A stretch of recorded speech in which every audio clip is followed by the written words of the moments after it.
प्यारे साथियों, प्यारे मित्रों, आत्मिक आदर, आभार, अभिवादन, नमस्कार। मैं गोलेंद्र पटेल काशी हिंदू विश्वविद्यालय में बीए तृतीय वर्ष का छात्र हूँ। दिव्यांग एवं दृष्टिबाधित विद्यार्थी साथियों के लिए छंद शास्त्र के अंतर्गत हम लोग स्वछंद छंद पर आ चुके हैं। यहाँ से अध्ययन हम लोग आगे जारी कर रहे हैं। चलिए,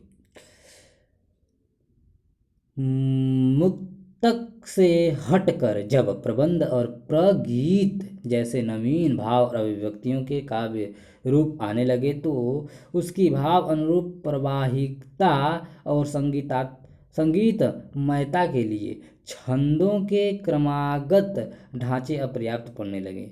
गीत के लिए प्रयुक्त पद पद्धति प्रगीत में अनुपयुक्त थी। प्रबंध में प्रवाह की रक्षा आवश्यक थी, अतः वहाँ तुक या अंत्यानुप्रास को बाधक मानकर उपेक्षित किया जाने लगा। कबीर प्रसाद जी ने तो पहल और तुकांत मात्रिक छंदों का प्रयोग किया, फिर तो अनेक लोगों ने इस पद्धति को अपनाया। इसी संदर्भ में स्वछंद और मुक्त छंद आविष्कार हुआ है। मुक्त छंद और स्वछंद छंद का आविष्कृत हुए। स्वछंद छंद को अतुकांत छंद की पीठिका पर समझना होगा। अतुकांत छंद स्वछंद छंद का पर्याय नहीं है। अतुकांत तो संस्कृत के वर्ण वृत्त ही थे। धीरे धीरे अपभ्रंश से आगत तुक ने हिंदी में प्रयुक्त छंदों को इतना प्रभावित किया कि मात्रिक और वर्ण वृत्त दोनों तुकांत हो गए। दोनों तुकांत हो गए। यहाँ तक कि तुकांतता छंद का पर्याय बन गई। तुक जोड़ना है और छंद लिखना एक ही बात हो गई। शेक्सपियर ने अपने नाटकों में लयात्मक पंचक के आधार पर ब्लैंक वर्षे का और माइकल मधुसूदन ने प्यार छंद के आधार पर अतुकांत वर्णिक छंदों का प्रयोग आरंभ कर दिया। उपाध्याय हरिऔध द्वारा प्रयुक्त अतुकांत छंदों में वह पदांतर प्रवाहित रन ऑन लाइन न थी, जिसके कारण स्वच्छंद छंद होता है। मथुरी शरणगुप्त ने जब मेघनाद वध का रूपांतरण किया तब उन्हीं की तरह पदांतर प्रवाहित छंदों का प्रयोग किया। गुप्त जी ने इसमें आधार बनाया घनाक्षरी वर्ण वृत्त को। इस भाव छंद में घनाक्षरी के अंतिम वर्णों को लयाधार बनाया गया। फिर मात्रिक छंदों में भी इसका प्रयोग आरंभ हुआ। इसके प्रयोक्ता सियाराम शरणगुप्त, जो मैथिली शरणगुप्त के भाई सियाराम शरणगुप्त और प्रसाद और पंत थे। यही अतुकांत छंद स्वछंद छंद बना। इस प्रकार इसके 3 रूप हुए, एक क्रमागत अतुकांत, दूसरा मुक्तक वर्णिक अतुकांत, तीसरा मुक्तक मात्रिक अतुकांत। वस्तुतः परवर्ती 2 भेद ही आधुनिक स्वछंद छंद के संदर्भ में उल्लेख हैं। इस विवेचन से स्पष्ट है कि स्वछंद छंद की पहली विशेषता हुई पदांतर प्रवाहित पद्धति में भाव छंद या वाक्य छंद का निर्माण। श्री पुत्तूलाल शुक्ल के शब्दों में अतुकांत छंद में भाव विस्तार भाषा के वाक्य को कई चरणों की अनिश्चित सीमा तक प्रवाहित करना पदांतर प्रवाही प्रयोग। इस प्रयोग में भाव एक ही चरण में समाप्त न होकर अपनी अभिव्यक्ति की सीमा तक विस्तार ग्रहण करता है। भाव के प्रारंभ से अंत तक जितना पदांश सीमाबद्ध होता है उसे भाव छंद कहते हैं। भाव के अनुकूल पंक्ति के बीच में भी वाक्य की समाप्ति होती है। निष्कर्ष यह है कि स्वछंद छंद में अतुकांतता के अतिरिक्त पदांतर प्रवाहिता भाव छंदमयता का होना आवश्यक है। देखिए अतुकांत वृत्त। देश कैलाश के मूल में फूल सा पूर्ण उत्पुलता आज तो मलान है, और 2 अश्रुधारा वही निमग्ना सूर्य कन्यामयी जहनुज्वालामयी। इसमें अतुकांतता है। एक चरण का वाक्य दूसरे चरण में आकर समाप्त होता है, अतः पदांतर प्रवाहित भी है। परंतु भाव स्वच्छंदमयता नहीं है। इसलिए इसमें पद चाहे अतुकांत हो या अतुकांत, लयात्मक आधार पर कोई फर्क नहीं पड़ता। अतः इसे अतुकांत वृत्त तो कहा जा सकता है, पर स्वच्छंद छंद नहीं कहा जाता। ठीक, नहीं कहा जा सकता। वर्णिक अतुकांत मतलब अगणात्मक समछंद में तुक मुक्ति। आपको याद होगा कि दंडक वर्णिक वृत्त में एक मुक्तक दंडक होता है जहाँ गण का नियम नहीं होता। इस वर्ण में वे स्वच्छंद छंद आते हैं जो घनाक्षरी मतलब 16+15 के अंतिम 15 वर्णों को चरण मानकर अतुकांत रूप से निबद्ध किए गए हैं। इसकी पूर्वोक्त दो विशेषताएं, पहला पदांतर प्रवाह का प्रयोग, दूसरा भाव अनुरूप पंक्ति के बीच में भी वाक्य की समाप्ति। ठीक, जैसे वो उदाहरण लेकर देखते हैं। घर के निकट कुछ पेड़ पौधे रोपे थे और बना ली थी एक वाटिका सी। उसने गोड़ती थी, सींचती थी आप वह उसको पानी खींचती थी नित्य प्रातः काल। कूप से दाएं और बाएं घूम घूम झूम झूम के आता लूम लेता हुआ पूर्ण घट नीचे से पानी गहरे का रस वह गुड़ सालनी राय रह जाता स्वेद भाग वह जाता था यूं व्यायाम और काम संग संग होते थे। ठीक, मात्रिक अतुकांत कतिपय मात्रिक अतुकांत कतिपय मात्रिक छंदों पीयूष वर्ष पलवंगम या रोला आदि के आधार पर इस वर्ग में कई प्रयोग किए गए। एक उदाहरण पंत की ग्रंथि से ले पीयूष वर्ष छंद का प्रयोग है। इस छंद का आधार सप्तक है, अतः छंद की तीसरी, 10वीं और 17वीं मात्रा अनिवार्यतः लघु रहती है। सप्तक की निरंतर आवृत्ति पदांत में सहायक होती। चरणांत में सप्तक के स्थान पर पंचक 5 मात्रा के वर्ण भी रहता है। देखिए, सैवलनी जाओ मिलो तुम सिंधु से अनिल आलिंगन करो तुम गगन का चंद्रिके चुमो तरंगों के अधर उड़ गड़ो गाओ पवन वीणा बजा कर हृदय सब भांति तुम कंगाल हो। ठीक, पीयूष वर्ण 19 मात्राओं का छंद होता है। मात्रिक छंद है ही स्वच्छंद छंद के में छंदोगत स्वच्छंदता मतलब छंदोगत स्वच्छंदता का एक दूसरा आधार डॉक्टर श्री कृष्ण लाल ने बताया। उनका कहना है कि स्वच्छंदतावाद के द्वितीय उत्थान 2036 में जब सचेतन कला की विजय हुई, तब संगीत और चित्र व्यंजना के साथ भावों के बाह्य आवरण छंद में भी परिवर्तन हुए। ये परिवर्तन पंत और निराला ने किए। परिवर्तन था पदों की मात्राओं में स्वच्छंदता का। कभी कभी प्रति 1 या 2 चरणों के बाद मात्राओं में परिवर्तन मिलता है, जैसे हाय मेरा जीवन प्रेम और आंसू के कण, हाय मेरा अक्षय धन, अपरिमित सुंदरता और मन, बीड़ा की मृदु झनकार। ठीक, चलिए हम लोग आगे बढ़ते हैं। इस प्रकार इन दोनों लोगों द्वारा प्रयुक्त इन अतुकांत छंदों में कहीं तो कहीं एक ही पद में 5-6 प्रकार के छंद मिल जाते हैं, कहीं पद्य पर पद्य एक ही छंद मिल जाते हैं, कहीं 4 चरण के पद में एक चरण अन्य 3 चरणों से भिन्न कर दिया गया, कहीं 2 भिन्न छंदों को मिलाकर एक छंद बना दिया गया। पहले यह सब कवि की इच्छा पर अपितु पूर्व निर्धारित नियमों के अनुरूप था, पर अब सब कुछ लयाधृत कवि की इच्छा पर निर्भर हो गया। डॉक्टर लाल के अनुसार इसी इच्छा या स्वच्छंदता के आधार पर इन छंदों का स्वच्छंद छंद कहा, इन छंदों को स्वच्छंद छंद कहा गया। यह सब निराला के मुक्त छंद से भिन्न है। आगे चलकर इस इच्छा स्वच्छंद का मूल बताते हुए उन्होंने कहा कि ऐसा करने का कारण भावगत संकुलता है।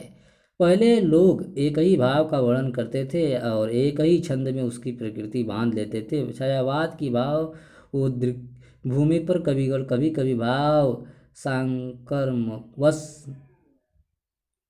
छंद की विविधता कर देते थे, अथवा कहा जा सकता है कि चेतना का अंतःसूत छंदो नृत्य का सूत्रधार था। इस इच्छा पर स्व मतलब अंतः चेतनता का प्रतिम आवेश का तंत्र था। इस स्वतंत्रता में स्वच्छंद छंद से उसके अनुसार कहीं नहीं चरण को प्रभावशाली बनाने के लिए उसे छोटा ही कर दिया जाता था। उदाहरण लें, आह बचपन का कोमल गान, जरा सी पीला पात, 4 दिन सुखद चांदनी रात, फिर अंधकार आ गया। निष्कर्ष यह है कि चाहे डॉक्टर पुत्तरलाल हो या डॉक्टर लाल, दोनों ही स्वच्छंद छंद की स्वच्छंदता के लिए भाव और भावानुरूप लय को ही मानते हैं। डॉक्टर पुत्तूलाल प्रवाह प्रेरित पदांतर प्रवाहित मार्ग से निर्मित अतुकांत छंद को स्वच्छंद छंद कहते हैं, जबकि डॉक्टर लाल भाव प्रेरित स्वच्छंदता के कारण उसे स्वच्छंद छंद कहते हैं। तत्वतः दोनों ही अपने विवेचन को वस्तुमुखी रूप से प्रस्तुत कर रहे हैं, अतः दोनों के निरूपण से इसे समझने में सहायता मिलती है। सारांश, भाव प्रेरित पदांतर प्रभावित अतुकांत छंद ही छंद स्वच्छंद है। इस विधान के पीछे प्रातीम आवेश काम करता है। इसी प्रातीम आवेश से लय का निर्धारण होता है। वैसे नियम सर्वत्र जहाँ प्रातीम आवेश में एक रूपता है निकाला जा सकता है। ठीक, मुक्त छंद। इस छंद के आविष्कार का भी आधार प्रातीम भावावेश ही है, भावमय भूमि ही है। निराला की परिमल की भूमिका को देखने से लगता है कि ब्लैंक वर्ष का रूपांतर अतुकांत ही करना चाहते हैं, स्वच्छंद मुक्त छंद नहीं। उनका कहना है कि मुक्ति का अर्थ है बंधनों से छुटकारा पाना। यदि किसी प्रकार का श्रृंखलाबद्ध नियम कविता में मिलता गया तो वह कविता उस श्रृंखला से जकड़ी हुई ही होती है, अतः उसे हम मुक्ति के लक्षणों में नहीं ला सकते। न उस काव्य को मुक्त काव्य मुक्त छंद कह सकते हैं। ऊपर जितने प्रकार के अतुकांत छंदों के उदाहरण दिए गए सब एक न एक सीमा में बंधे हुए हैं। एक एक प्रधान नियम सब में पाया जाता है। गुण वृत्तों में गणों की श्रृंखला है, मात्रिक वृत्तों में मात्रिक साम्य, मुक्तक वर्ण वृत्तों में अक्षरों की समानता है। निराला जी जैसा कि स्वच्छंदतावादी मुक्त छंद या स्वच्छंद छंद के लिए कोई नियम या बंधन नहीं मानते, जबकि शास्त्रकार पुत्तूलाल सर्वत्र नियम निकाल कर दिखा देने की प्रतिज्ञा करते हैं। बात दोनों ठीक है, कभी मुक्त उड़ाता है, शास्त्रकार उसे नियम में बांधता है। ठीक, निराला जी मुक्त छंद का स्वरूप स्पष्ट करते हुए कहते हैं, मुक्त छंद तो वह है जो छंद की भूमि पर रहकर भी मुक्त है। परिमल की तीसरे खंड में जितनी कविताएं हैं सब इस प्रकार की हैं। उसमें कोई नियम नहीं है, केवल प्रवाह कवित्व छंद का सा है। कहीं कहीं 8 अक्षर आप ही आप आ जाते हैं। मुक्त छंद का समर्थक उसका प्रवाह ही है, वहीं उसे छंद सिद्ध करता है और नियम से मुक्त प्रवाह ही उसकी मुक्ति है। दोनों शर्तें जिसमें मिले वह मुक्त छंद है। इस प्रकार निराला की दृष्टि से मुक्त छंद की अनिवार्य शर्त उसकी प्रवाहमयता ही है। ठीक, प्रवाहमयता ही है। इसके अतिरिक्त समस्त नियमों से रहित होने के कारण ही इसे मुक्त भी कहा जाता है। रिचार्ड्स का कहना है कि कोई भी ऐसा रचयिता जो बढ़िया रचना प्रस्तुत करना चाहता है उसके लिए कोई भी छंद मुक्त अथवा स्वच्छंद नहीं है। वास्तव में मुक्त छंद मृत रूप विधान के प्रति एक विद्रोह है, जहाँ जड़ीभूत बाह्य एकता के विरुद्ध आंतरिक उन्नति का आग्रह है। यह आंतरिक अमिनति उसकी प्रवाहमयता है जो प्रातीम आवेश में आता है। अतः अप्रतिम कवियों का मुक्त छंद सदोष गद्य है। ठीक, सारांश यह है कि मुक्त छंद वह विषम छंद है जिसके चरणों की संख्या विस्तार पूर्ण अनिश्चित स्वतंत्र रहते हैं। केवल लयाधार आद्यांत एक सा रहता है। मुक्त छंद में भिन्न लयाधार नहीं होना चाहिए, अन्यथा प्रवाह में बाधा होती है। मुक्त छंद के मर्मज्ञों के पक्ष है कि यदि उनका विन्यास गद्यवत पद्यवत छोटा बड़ा कैसा भी कर दिया जाए पढ़ने पर आर्ट ऑफ रीडिंग लयाधार के कारण उसकी छंदोमयता स्पष्ट ही व्यक्त हो जाएगी। यही लयाधार मुक्त छंद की विभाजक रेखा है। रूपगत असाधारण विशेषता है। यह लय वर्ण अथवा मात्रा के नियम पर कहीं न कहीं अवश्य चलती है। अतः लयाधृत मुक्त छंद दो प्रकार का हो जाता है। वर्ण नियम पर आधारित मुक्त छंद का एक उदाहरण है जो घनाक्षरी या मनोहर कवित्व को तोड़कर बनाया गया है। निराला कवित्व को हिंदी का जाति छंद कहते हैं। उसमें मुक्त छंद की संभावना देखकर उन्होंने उसका प्रयोग भी किया। निराला का कंठ ही मुक्त छंद में ठीक उसी प्रकार फूटा जैसे वाल्मीकि का लौकिक छंद।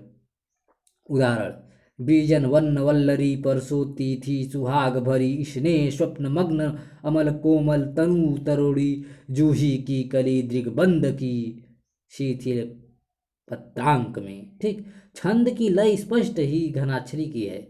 यहाँ न मात्रा की समय न तुक का प्रयोग।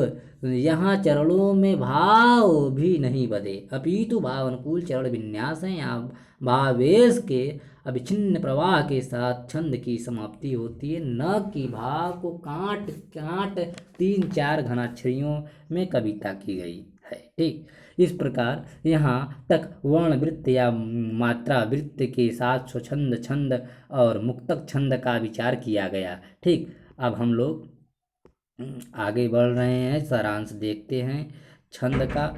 छंद एवं उसके भेदों के विश्लेषण संबंधित इस इकाई के अध्ययन से आप जान सके हैं कि काव्य में छंद के क्या भूमिका होती है। मात्रिक एवं वर्णिक छंदों की लंबी परंपरा रही है और उसमें से कतिपय प्रमुख छंदों की लक्षण उदाहरण एवं भेद उपभेदों की व्याख्या आपने इस इकाई में की।